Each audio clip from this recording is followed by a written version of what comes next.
Bonjour à tous, bienvenue pour cette webconférence du mois d'octobre consacrée à la prime de partage de la valeur. Bonjour Philippe. Bonjour Pascal, bonjour à tous et bienvenue à cette webconférence. Alors oui, nous allons parler de la prime de partage de la valeur. Nous allons faire un petit tour d'horizon là-dessus. Il n'y a pas beaucoup de nouveautés, mais c'est pas grave. On peut quand même faire un point technique, un point réglementaire sur ces sujets. Je rappelle que la webconférence est enregistrée. Vous la retrouverez au plus tard lundi prochain sur notre chaîne YouTube, notre chaîne audience YouTube. Et puis aussi via Webico, vous pourrez y avoir accès. Et le support sera aussi disponible sans doute dès lundi sur le site internet d'audience. Sur la partie droite de votre écran, vous avez vu, vous avez une petite zone où vous pouvez échanger, poser des questions. On tâchera d'y répondre soit par Philippe au cours de la matinée, enfin de la demi-heure, pardon, soit à l'issue de la présentation. Voilà, j'ai tout dit, on y va pour le partage.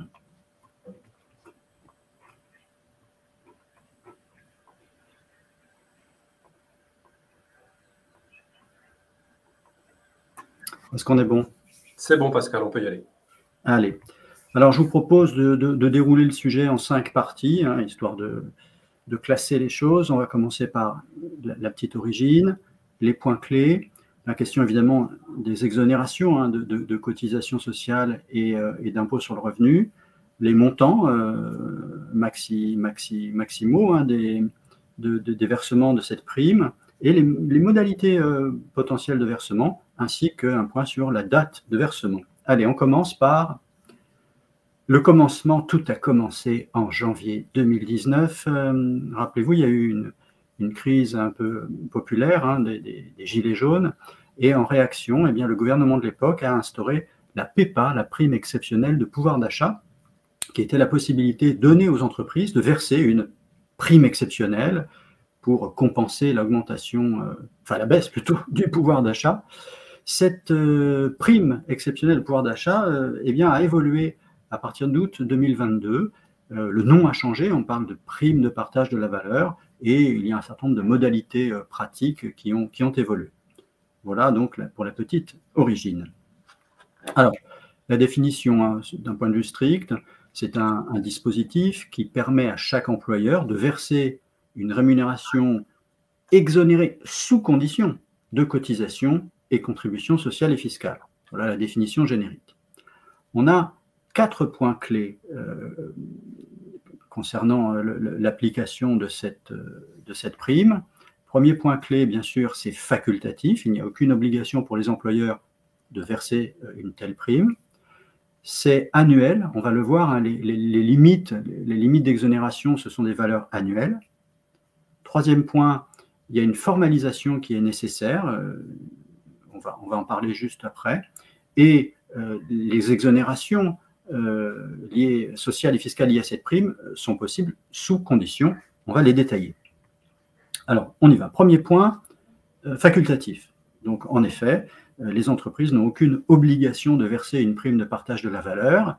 Ils n'ont aucune obligation liée à la continuité de cette prime. Si une prime est versée au cours d'une année, il n'y a pas du tout l'obligation de la verser l'année suivante. Ils n'ont, modulo les limites maximales, ils peuvent choisir entre 0 € et la limite maximale, le montant de la prime. Ce sont eux qui décident. Deuxième point, annuel. En fait, toutes les règles de versement et surtout les règles d'exonération sont liées aux rémunérations versées sur l'année. Donc, les critères à prendre en compte, c'est les critères annuels. La formalisation, on rentrera dans le détail tout à l'heure, mais on rappelle que y a trois grandes modalités pour mettre en place finalement quelque chose dans l'entreprise. C'est soit il y a eu un accord collectif, accord d'entreprise ou accord de branche. Alors là, en l'occurrence, on est plus sur un accord d'entreprise, c'est plus resserré au niveau de l'entreprise, vu qu'on vient de le dire tout à l'heure, les entreprises décident de verser ou non la prime. Donc, soit il y a eu un accord d'entreprise sur le sujet, soit l'employeur tout seul a décidé de verser une prime. Dans ce cas-là, il a dû rédiger une décision unilatérale de l'employeur, on y revient tout à l'heure, ou alors l'employeur a organisé un référendum dans l'entreprise. Quatrième point clé, les exonérations sociales et fiscales sous condition, 2 grands seuils d'exonération, on rentre dans le détail tout à l'heure, 3 000 ou 6 000 euros selon certaines conditions, et aussi des changements concernant les modalités si l'entreprise a 49 salariés ou plus. Bien. Alors, un point sur la formalisation. On vient de le dire, il y a plusieurs possibilités de formalisation. Un, il y a un accord d'entreprise qui a été négocié avec des représentants des salariés. Bon, classique. L'entreprise a organisé un référendum, vous savez, c'est un vote. On demande aux salariés de voter par rapport à une proposition faite par l'entreprise. Il peut y avoir aussi un vote au sein du CSE, mais bon, ça veut dire qu'il faut qu'il y ait un CSE, donc 50 salariés. Ou alors, il y a bien sûr la solution finalement la plus simple et la plus utilisée pour ce qui est de la mise en place d'une prime de partage de la valeur, c'est la situation où l'employeur rédige une DUE, décision unilatérale de l'employeur. Le risque à ne pas avoir formalisé l'instauration de la prime, c'est un risque URSSAF. Concrètement, vous avez un contrôle URSSAF et au cours de l'année précédente ou des 3 dernières années, vous avez versé une prime de partage de la valeur, mais vous n'avez pas formalisé votre décision. Il n'y a pas d'accord d'entreprise, il n'y a pas de DUE par exemple. Eh bien, le contrôleur URSSAF pourrait remettre en cause les exonérations liées au versement de cette prime. Ça veut dire qu'en clair, vous avez versé une prime, je dis n'importe quoi, de 3 000 euros à tous vos salariés en 2022. OK, très bien. Eh bien, ces 3 000 euros seront considérés comme du salaire et donc les cotisations sociales seront appelées dessus et éventuellement des majorations de retard. Voilà, donc il y a un risque URSSAF. Il pourrait aussi y avoir un risque fiscal pour les salariés, étant donné que dans certaines conditions, cette prime n'était pas assujettie à l'impôt sur le revenu. Donc, c'est un sujet. Alors, je vous propose de faire un focus juste sur le modèle, enfin l'utilisation la plus fréquente pour formaliser le versement d'une prime de partage de la valeur, c'est la DUE. DUE, alors ne pas confondre avec déclaration unique d'embauche, la DPAE, la déclaration préalable d'embauche. Là, on parle bien d'un acte en droit du travail, ça ne concerne pas les déclarations d'emploi.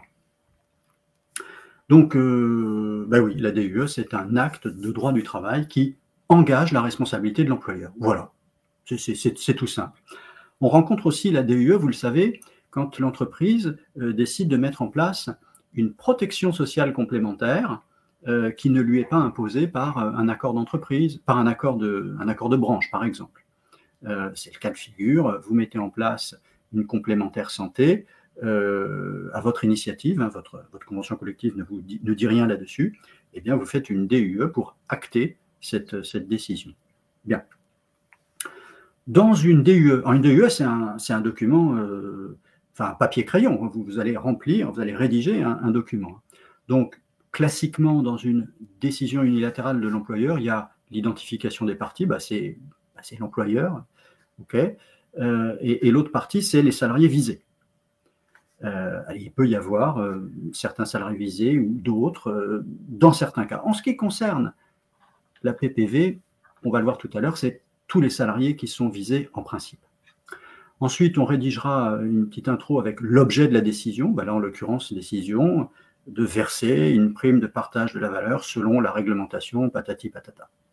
La date d'entrée en vigueur, c'est-à-dire la prime, elle est pour l'année 2024 et elle sera versée au mois d'août, par exemple. La durée de l'engagement. La durée de l'engagement, ça c'est important par rapport à ce qu'on disait tout à l'heure. Vous versez une prime pour l'année 2024.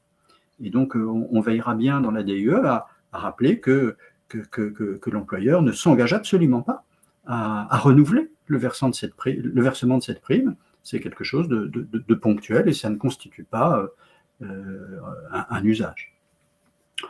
La révision, le renouvellement, il y a révision, il y a renouvellement, on précise ces règles-là. Et puis, on va préciser aussi les modalités de dénonciation de cette prime. Alors, comme dans la plupart des cas, pour ce qui est de la PPV, on sera sur une décision unilatérale de l'employeur à durée déterminée pour une année précise. Du coup, il n'y a pas de raison a priori de prévoir une dénonciation étant donné la durée déterminée de la décision. Voilà, bon, vous avez à l'écran un exemple, une illustration, hein, et en aucun cas un modèle, attention, hein, une illustration, voilà, donc ça tient sur une page A4, hein, il y a un titre, c'est décision unilatérale de l'employeur, donc qui écrit, c'est l'entreprise, production, machin, un petit préambule pour dire de quoi on parle, donc la décision de l'entreprise informe l'ensemble de personnel de cette décision, voilà, au regard de telle réglementation. Et ensuite, on a les salariés bénéficiaires, bon, le montant de la prime, ok, le versement, la date. L'article 4, dans cet exemple-là, c'est l'article 4, la non-substitution. Hein, on rappelle que cette prime, elle est versée dans le cadre de la prime de partage de la valeur, qui renvoie à une réglementation précise, et en aucun cas, ça va se substituer à des quelconques augmentations collectives ou individuelles ou quoi que ce soit, c'est complètement à part.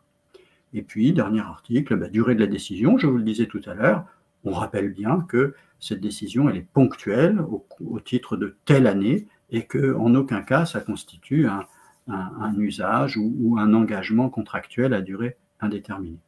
On signe, on date, et ce document, vous le conservez précieusement, déjà, donc en cas de contrôle URSSAF, hein, comme on a dit, et puis vous devez le remettre à chaque salarié concerné. Voilà, hein, pour l'illustration. Alors, les exonérations, parce que le cœur de l'affaire, c'est ça. Alors, rappelez-vous, tout à l'heure, j'ai dit qu'il y a deux grands seuils, un seuil en termes de financement, donc 3 000 ou 6 000 euros, et puis le deuxième seuil que l'on verra juste après, c'est la taille de l'entreprise. Comme d'habitude, soyons méthodiques. Le principe, c'est que l'exonération est faite dans la limite de 3 000 euros sur l'année. Il y a une exception qui est que cette limite peut être portée à 6 000 euros, donc un versement d'une prime de 6 000 euros avec certaines les exonérations. Si dans l'entreprise, il y a un dispositif d'intéressement qui a été mis en place, ou même si l'entreprise n'a pas l'obligation de mettre en place un tel dispositif, soit un dispositif d'intéressement ou de participation, si elle n'a pas l'obligation de mettre en place la participation. Ces deux conditions ne sont pas requises pour les associations qui sont reconnues d'utilité publique ou d'intérêt général, ainsi que pour les entreprises qui versent des primes aux travailleurs handicapés, les CESAT. Petit rappel sur participation, intéressement. La participation, c'est le fait qu'une entreprise partage une partie des bénéfices avec ses salariés. Donc, il y a un accord qui précise ses modalités. Et l'intéressement, c'est la situation où, là aussi, il y a un accord de l'entreprise qui organise le versement d'une prime liée à la performance de l'entreprise. Donc, l'intéressement est plus ponctuel que la participation. On a les deux petites définitions là-dessus. Ça, c'est le premier grand critère. Donc, vous êtes dans un cas ou dans l'autre. 3 000 ou 6 000, c'est les maxima. Ensuite, le deuxième critère, c'est est-ce que votre entreprise a plus ou moins de 50 salariés?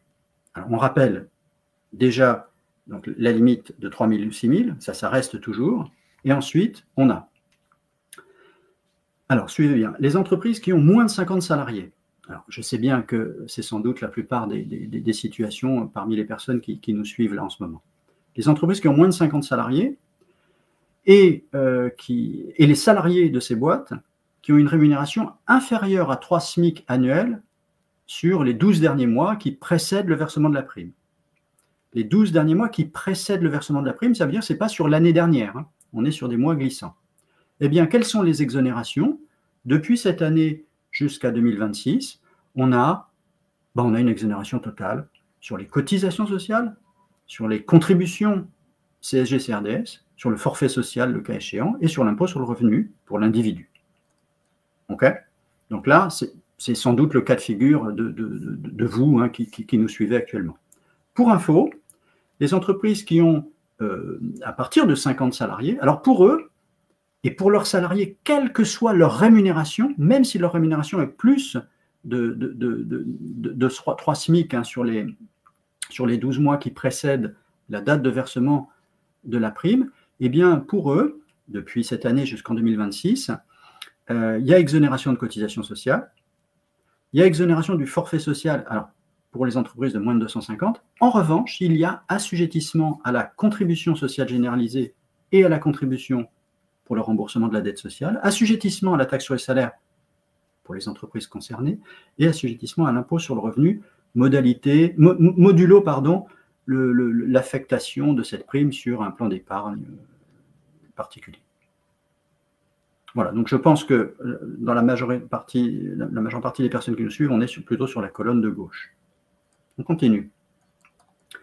Alors, quelque chose qui est arrivé il n'y a pas longtemps, là, c'est, comme chaque année, vous le savez, on a un projet de loi de financement de la sécurité sociale. On en parle beaucoup en ce moment, étant donné les questions de dette qui reviennent sur le devant du sujet. Dans ce projet de loi de financement présenté la semaine dernière, le 10 octobre, et il y a un petit entrefilet qui dit que, par ailleurs, je lis, pour cibler de façon plus efficace les allègements de cotisations sur les bas salaires, la prime de partage de la valeur versée aux salariés, donc quand ça a lieu, sera dorénavant prise en compte dans l'assiette qui permet de calculer le volume d'allègement, et cette intégration s'appliquera aux primes versées à compter du 10 octobre 2024. Qu'est-ce que ça veut dire tout ça? Rappelez-vous, quand on fait un bulletin de paye, on a potentiellement des exonérations selon le niveau du salaire. Alors on a la réduction dite Fillon, réduction progressive pour les salaires qui sont en dessous de 1,6 SMIC, pardon. On a une réduction du taux de la cotisation des allocations familiales pour les salariés qui ont un salaire inférieur à 3,5 SMIC et une réduction du taux de la cotisation d'assurance maladie, pour les salariés qui ont un salaire inférieur à 2,5 SMIC. C'est de ça dont on parle. Ça veut dire que le versement de cette prime sera ajouté au salaire global qui est pris en compte pour savoir si la personne, sur le salaire de la personne, il pourrait y avoir telle ou telle réduction générale. On est sur un projet, ce n'est pas voté, affaire à suivre. Ce qui est juste un petit peu étonnant, c'est qu'on est sur un PLFSS pour 2025 et que là, on voit qu'il y a une phrase qui dit que cette intégration s'appliquera aux primes versées à compter du 10 octobre 2024. Ça surprend un petit peu, ce côté un peu potentiellement rétroactif. Bon, affaire à suivre. Je vais laisser la parole à Philippe sur un point particulier qui concerne qui concernera à partir de 2025 les entreprises de 11 à 49 salariés. Philippe, c'est à toi. Oui, merci Pascal. Alors, on profite du sujet sur la prime de partage de la valeur pour faire un petit zoom par anticipation aussi par rapport à une nouvelle obligation qui va être mise en place à partir de 2025. Donc, qu'est-ce qui va se passer? Alors, donc, c'est une nouvelle obligation à titre expérimental, mais obligation quand même. Et c'est à titre expérimental, pourquoi? Parce que ce sera mis en place pendant une durée de 5 ans et il va y avoir un bilan qui sera fait à l'issue de cette période de 5 ans. Donc, d'où cette partie expérimentale, mais obligation néanmoins. Alors, qui sont les entreprises? Quelles sont les entreprises qui sont concernées par cette obligation? Donc, il y a un cadre qui est assez précis. Ce sont les entreprises sous forme de sociétés qui sont entre 11 et 49 salariés. Alors, pourquoi en dessous de 49? C'est qu'à partir de 49, il y a l'obligation de la participation. Ce sont les entreprises qui également ne sont pas couvertes déjà par un dispositif d'intéressement ou de participation. Et puis, ce sont des entreprises qui ont réalisé ce qu'on appelle des bénéfices réguliers.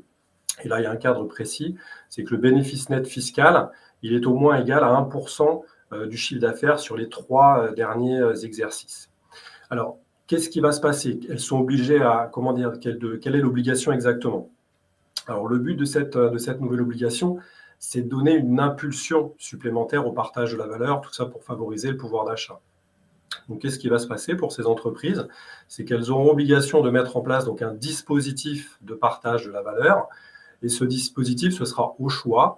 Donc, soit la participation, soit l'intéressement, soit un abondement à un plan d'épargne salariale, ou alors une prime de partage de la valeur. Sous-entendu, si vous mettez déjà en place la prime de partage de la valeur, vous êtes déjà, en conformité avec cette nouvelle obligation. Ce sera à mettre en place pour quand? à partir de 2025. Voilà. Donc, on aura sans doute l'occasion d'y revenir. L'audience aura aussi des solutions à vous proposer, mais il faut avoir cette nouvelle loi à l'esprit. Dis-moi, Philippe, je lis là dans quelle obligation, donc j'ai compris, hein, ça peut prendre différentes formes, participation, intéressement, ou encore, comme tu le disais, le versement d'une prime. C'est ça. Le texte ne prévoit pas de montant minimum. Hein. Non, il n'y a effectivement pas de montant minimum. Alors, l'idée, c'est vraiment de générer et de motiver cette prime de partage de la valeur. C'est un peu sur le même principe que la prime. Il y a une certaine liberté qui est donnée à l'entreprise. Ok, très bien. Très, très bien. Donc là aussi, affaire à suivre. Donc pour vous, entreprise, qui avait un effectif entre 11 et 49 salariés, et ce qui est sans doute le cas parmi vous qui nous suivez aujourd'hui. Alors, on avance et on arrive peu à peu à la fin du déroulé. Montant et versement. Le montant de la prime. On rappelle les limites d'exonération, 3 000 ou 6 000 euros selon les conditions qu'on a vues tout à l'heure, mais la plupart du temps, on est plutôt sur du 3 000. Cette somme, ce montant est déterminé librement par l'employeur. On a juste un maximum. Bien. Les salariés éligibles. Principe, rappelez-vous, hein, tous les salariés doivent bénéficier de la prime. C'est ça. On peut pas, il peut pas y avoir quelqu'un qui ne perçoit rien. Cependant, une modulation du montant, 3 000 ou 6 000 euros, est possible selon des critères précisément listés dans les textes, qui sont les critères de rémunération. Un salarié qui perçoit 2 500 euros par mois, eh bien on peut il peut avoir un montant différent des salariés qui ont un salaire de 2 000 euros par mois. Voilà. La classification. Il peut y avoir une distinction sur le montant de la prime entre les salariés cadres et non cadres, par exemple. Idem pour l'ancienneté, c'est un critère qui peut être utilisé. Quelqu'un qui est là depuis plus de 2 ans peut avoir, enfin, les salariés, c'est pas individuel. Hein. Les salariés qui sont là depuis plus de 2 ans peuvent avoir une prime différente de salariés qui sont là depuis moins de 2 ans. Dans la même lignée, il y a la durée de présence effective dans l'année qui peut être un critère. Vous savez, la présence effective, c'est quelqu'un qui serait, je ne sais pas, parti en formation ou qui a pris un congé exceptionnel, ce genre de choses. Et idem pour les personnes qui sont à temps partiel, on peut prendre en compte la durée de présence contractuelle aussi, hein, qui peut être différente du contrat. Voilà. Et donc, j'insiste, si l'on se pose la question, par exemple, l'ancienneté, on peut dire, voilà, la prime sera versée aux salariés qui ont plus de 2 mois d'ancienneté. Ok, mais du coup, on ne peut pas dire que ceux qui ont moins de 2 mois ne percevront rien. Il faut absolument prévoir quelque chose, potentiellement moindre, un montant moindre, mais on ne peut pas exclure certains salariés. C'est ça qui est important. Hein. Quand bien même on utiliserait les modulations prévues par les textes.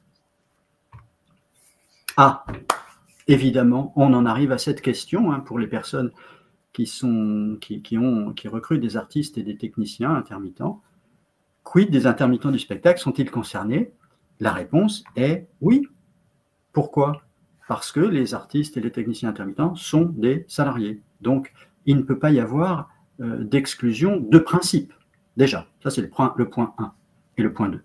En revanche, bien sûr, on peut utiliser les critères de modulation pour moduler le montant de la prime. On peut penser par exemple à l'ancienneté. Alors évidemment, c'est assez vite vu hein, pour l'ancienneté pour un intermittent, sauf dans certaines entreprises où ils peuvent avoir des contrats un petit peu longs. Je pense notamment au cinéma d'animation, mais souvent, on est sur des contrats assez courts, donc l'ancienneté, elle est très, très réduite. Donc ce qu'il faut retenir, c'est que, 1, ils ne peuvent pas être exclus, et 2, évidemment, on peut utiliser les critères de modulation, ou encore les critères de date de présence. Vous savez que quand on rédige une DUE, elle prend effet tel jour, c'est vous qui le décidez, et ça vise la plupart du temps, enfin ça vise les salariés qui sont présents ce jour-là. Donc si, sur le jour où vous avez signé la DUE, il n'y a pas de salariés en CDDU, du coup, ils ne seront pas concernés. Et on termine avec la date de versement. Je le disais à l'instant, c'est l'acte fondateur la DUE par exemple, qui indique la date de versement de la prime. Vous allez le rédiger noir sur blanc. Bien. Sachez que le versement de la prime peut être étalé avec une règle qui est il faut un versement par trimestre. Donc vous pouvez décider, par exemple, au mois de février, d'attribuer une prime de 2 000 € à vos salariés, très bien, et en précisant que 1 000 € seront versés au deuxième trimestre et les 1 000 autres euros seront versés au troisième trimestre, à l'issue, le dernier mois du trimestre civil, par exemple. C'est possible. Voilà. Et puis la nouveauté de 2024, c'est la possibilité de verser 2 primes de partage de la valeur dans l'année. Alors on est toujours dans les limites globales de 3 000 et 6 000 €, rappelez-vous, les limites annuelles, mais c'est quelque chose d'assez intéressant parce que, regardez, nous sommes au mois de février ou au mois de mars, et vous dites, là, étant donné les finances, là, je pourrais verser une prime aux salariés, mais 3 000 €, je ne suis pas sûr. Par contre, 1 000 €, je sais que je peux le faire. Donc, vous faites une DUE qui instaure le versement d'une prime de 1 000 € au cours pour un versement, par exemple, au mois de mars ou au mois d'avril, peu importe.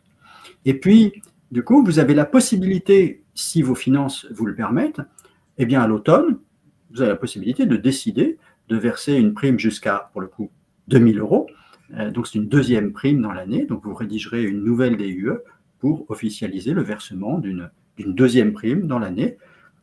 Vous respectez bien l'enveloppe globale de 3 000 pour bénéficier des exonérations, mais vous avez pu prendre le temps de voir si vous pouviez verser plus que les 1 000 € que vous aviez imaginé au début. Voilà, donc cette petite formalité et ces aspects très pratiques. Voilà, on a fait le tour que l'on avait prévu. Donc je vous rappelle que le replay, vous pourrez le retrouver sur la chaîne YouTube Audience et le support sur le site internet dès lundi, si tout va bien. On va passer sur le chat. J'ai mis des questions en favori, Pascal. Je rappelle juste, parce qu'il y a un certain nombre de questions qui concernent, je pense, le calcul des effectifs et le lien évidemment avec les intermittents. J'ai mis dans le chat le lien vers le site URSSAF qui permet de déterminer comment est calculé l'effectif. Ok.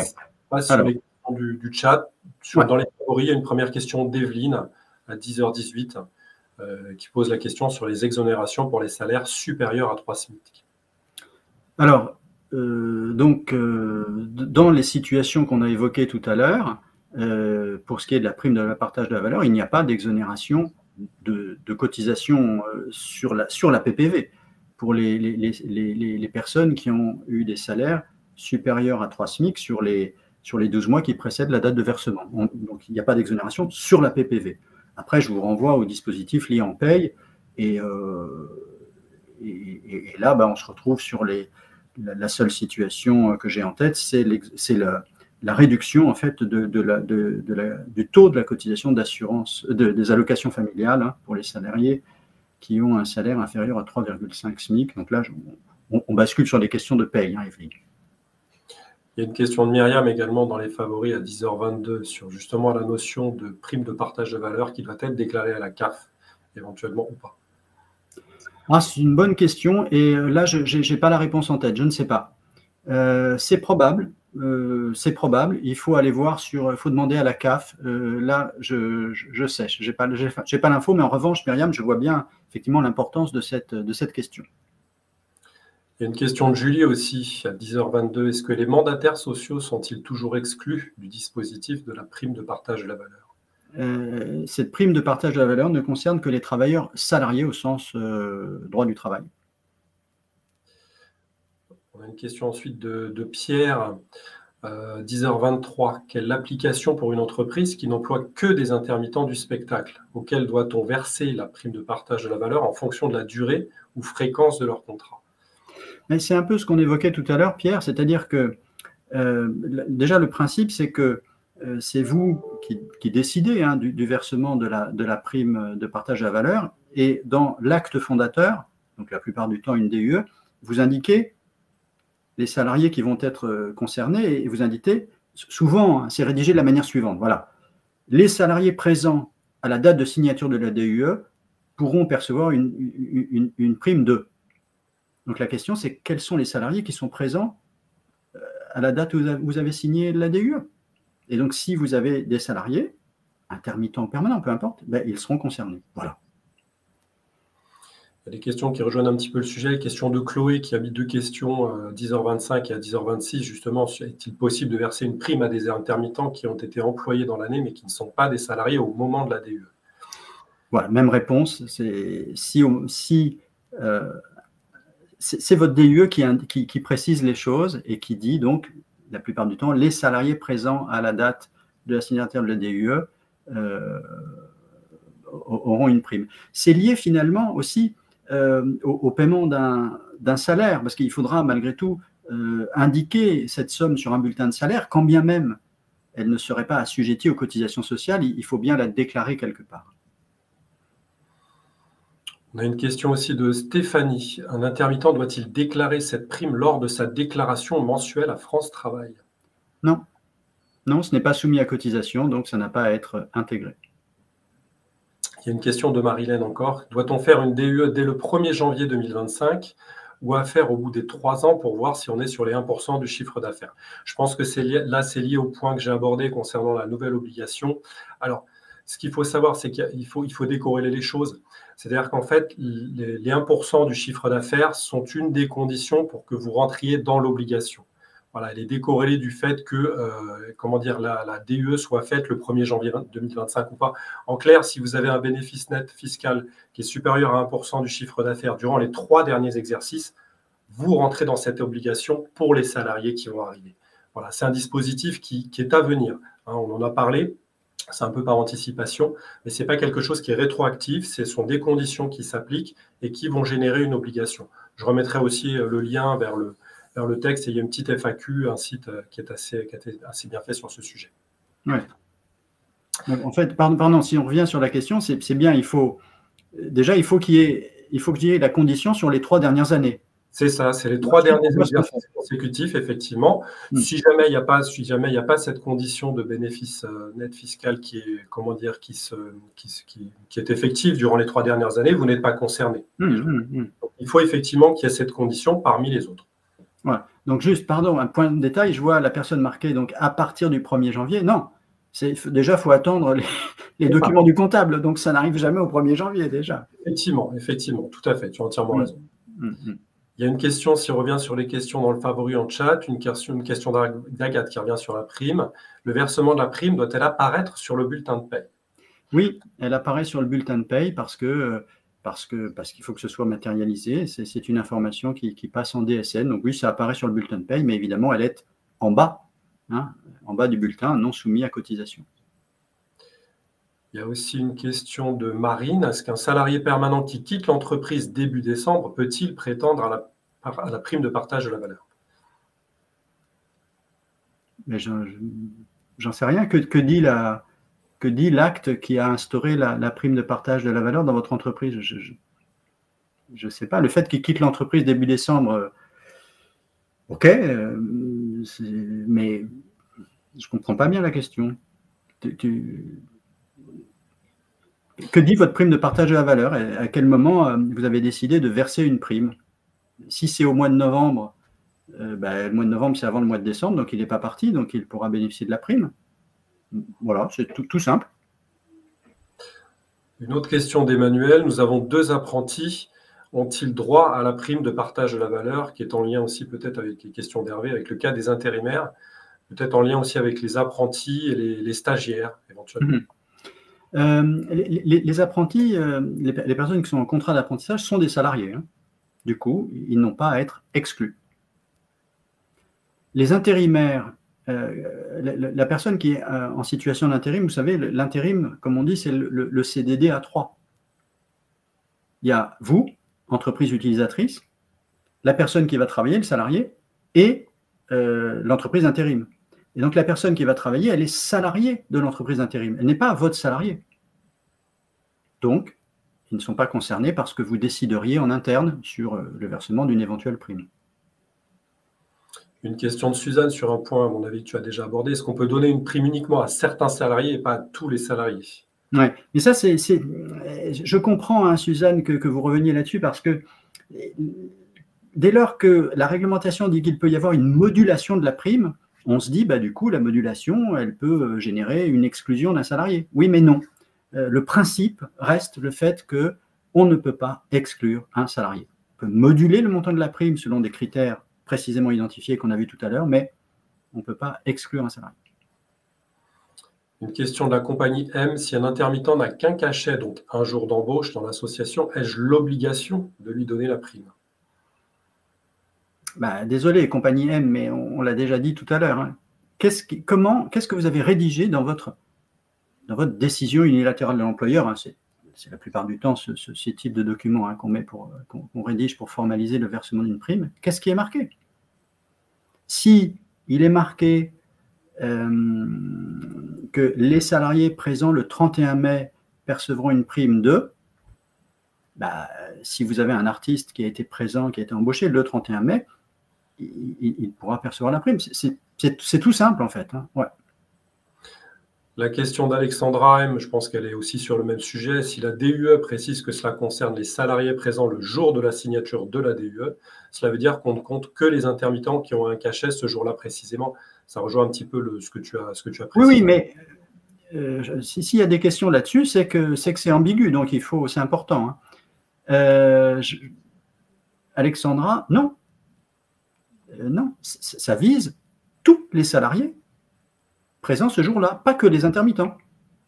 Si vous avez des salariés permanents, ben, ils seront concernés aussi. Voilà, il ne faut pas chercher à isoler en fait les intermittents. Hein. On parle de salariés déjà, et les salariés qui sont présents le jour où la DUE indique la chose, indique la présence. Une question aussi de Sophie.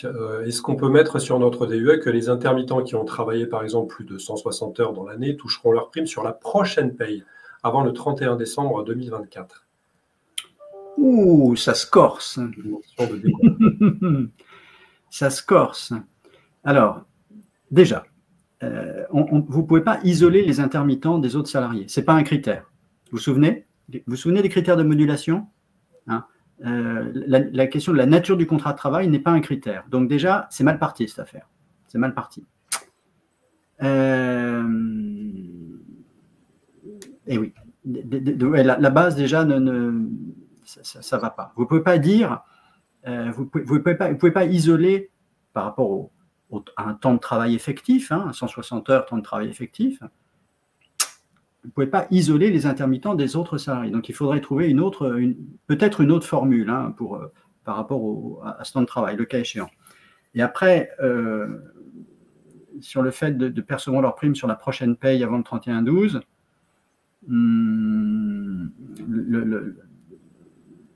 ce qui est le mieux, c'est que la prime soit versée. Enfin, la prime, c'est quelque chose de collectif quand même. Modulo les modulations possibles, mais c'est quelque chose de collectif. Donc, en fait, on ne peut pas verser une prime à telle personne tel jour et la même prime à une autre personne tel autre jour. Hein. Donc, ça me semble délicat, cette affaire. Il y a une question d'Emmanuel, notamment concernant la transmission de la DUE. Je conserve ma DUE dans les bureaux de l'entreprise, mais est-ce obligatoire de la donner à chaque salarié? Oui, c'est la règle d'une DUE. Hein. L'employeur décide quelque chose de manière unilatérale, il conserve précieusement l'original de ce document, mais il le remet aux salariés pour les informer. Donc oui. Une question de Chloé. Est-il possible de faire un bulletin de paye uniquement pour la prime dans le cas d'un intermittent qui reçoit la prime mais pas sous contrat au moment du versement? Mais on revient à ce que j'ai dit tout à l'heure. Hein. On revient à ce que j'ai dit tout à l'heure. Ça ne me semble pas possible de verser une prime à quelqu'un qui n'est pas sous contrat au moment où la prime est versée, donc non. Alors, il y a Victoire qui souhaiterait qu'on lui rappelle les modulations recevables. Alors, on peut rappeler aussi que le support, hein, sera mis en ligne et pourra être téléchargé. Oui, tout à fait. On a Sophia qui nous demande si on indique que la prime est versée à partir de 2 mois d'ancienneté, comment on donne une prime aux personnes ayant moins de 2 mois d'ancienneté? enfin, c'est une bonne question. Ça soulève bien, en fait, toutes ces questions sur ces modulations soulèvent bien que la rédaction est un chouïa ambiguë. Donc, je rappelle, le principe, vous ne pouvez pas exclure un salarié du versement d'une prime. D'accord?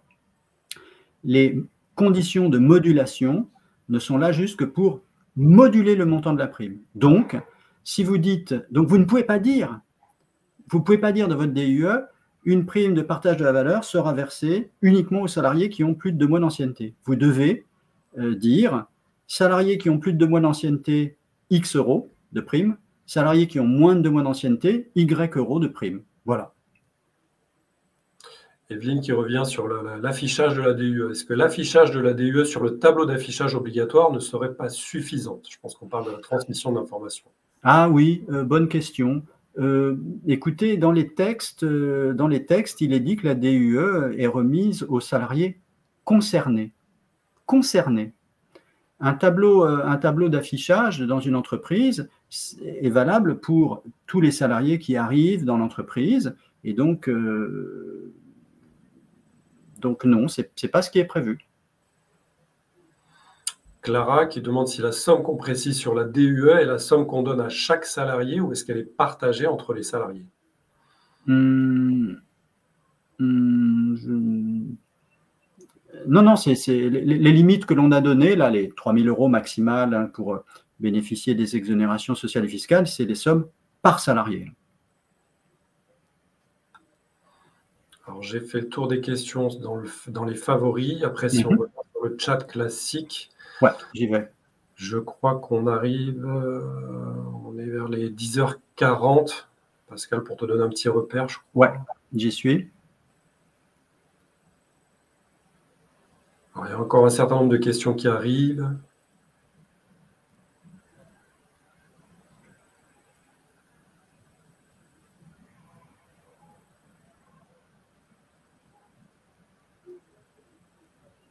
Une question de Frédéric à 10h42. Si on module la prime en fonction du temps de travail, comment calcule-t-on ce temps pour les cachets d'intermittents? 7 jours, 7 heures ou une journée? Ah, tout à fait. Je crois que dans les critères de modulation de la prime, le temps de travail, ce n'est pas un critère. Hein. Il y a l'ancienneté et il y a uniquement le temps de travail effectif pour les salariés à temps partiel. Voilà,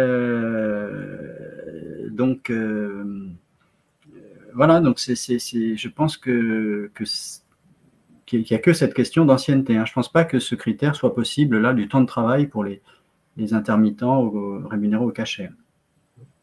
Bon, si je remonte un petit peu, on a une question de Natacha à 10h41. J'avais basé ma précédente DUE sur le nombre d'heures effectives réalisées. Une salariée était en arrêt longue maladie et donc a une prime moins élevée. Est-ce que c'est conforme?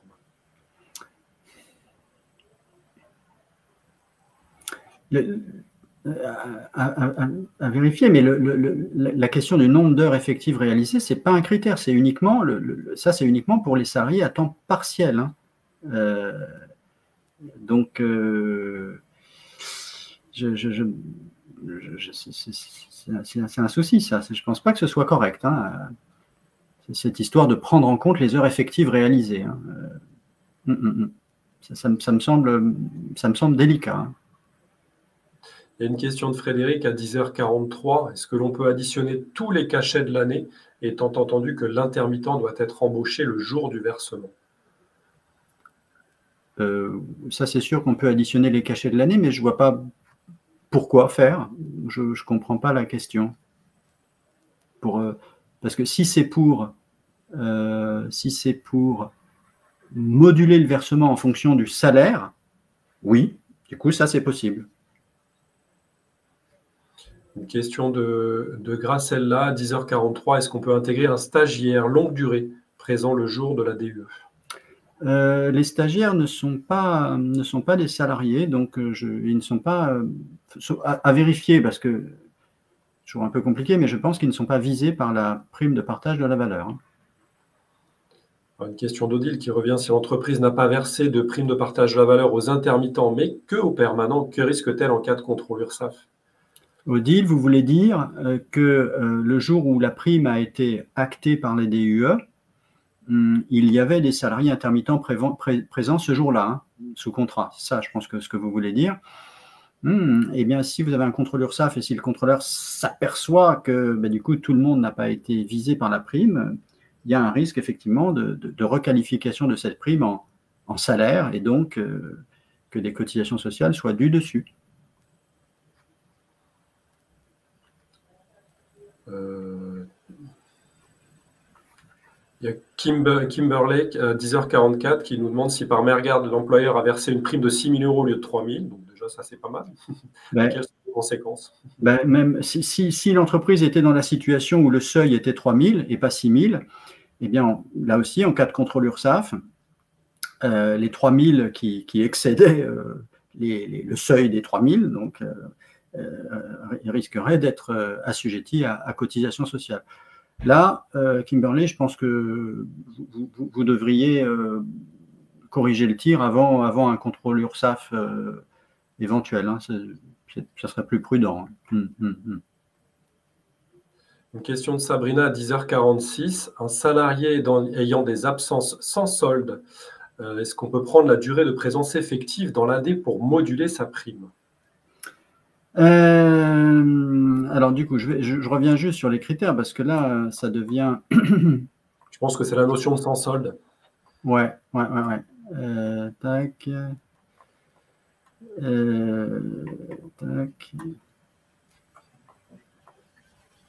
Donc, les critères, c'est rémunération, classification, ancienneté, durée de présence effective dans l'année et durée de présence contractuelle en cas de temps partiel. Donc oui, ok.